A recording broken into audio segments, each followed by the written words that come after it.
মাঠের মাঝখানে এক ঝাঁক রাজহাঁস দেখে আমি ধীরে ধীরে ওদের কাছে এগিয়ে যেতে লাগলাম। আমার খুব জানতে ইচ্ছা করলো, এত জলাশয়ে থাকতে এতগুলো রাজহাঁস এরা ফাঁকা মাঠের মাঝখানে অল্প কচি ঘাসের উপরে এসে কি করছে। যে দেখি তারা মাঠের কচি কচি ঘাসগুলো ছিঁড়ে ছিঁড়ে খাচ্ছে।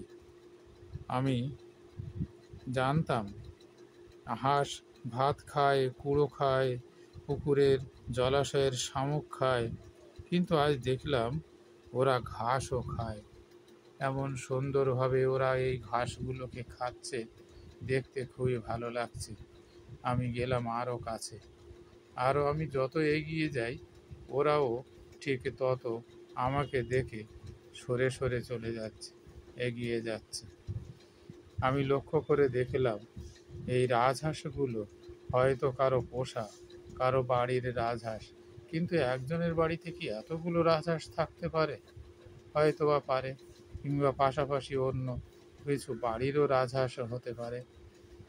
আমি আরও কাছে এগিয়ে যেতে লাগলাম। আমাকে ওরা যত কাছে এগিয়ে আসতে দেখছে, ওরাও তত ঠিক সামনে এগিয়ে যাচ্ছে। আমি দেখলাম এই রাজহাঁসগুলো মধ্যে পুরুষ রাজহাঁস যারা, সেগুলো আরও বড়, মেয়ে রাজহাঁসগুলো তাদের চেয়ে কিছুটা ছোট। এই রাজহাঁসগুলো দেখতে আমার খুবই ভালো লাগলো। আরও ভালো লাগছে ওরা যখন একে অপরের পাশাপাশি থেকে কচি কচি ঘাসগুলো ছিঁড়ে ছিঁড়ে খাচ্ছে। খুবই ভালো লাগছে দেখে। বন্ধুগণ, দেখুন কেমন সুন্দর এই রাজহাঁসগুলো। আমাকে দেখে ওরা এগিয়ে যাচ্ছে, ভাবছে হয়তো কে বা এসেছে কিছু করতে পারে। আমাকে বিশ্বাস করতে পারছে না।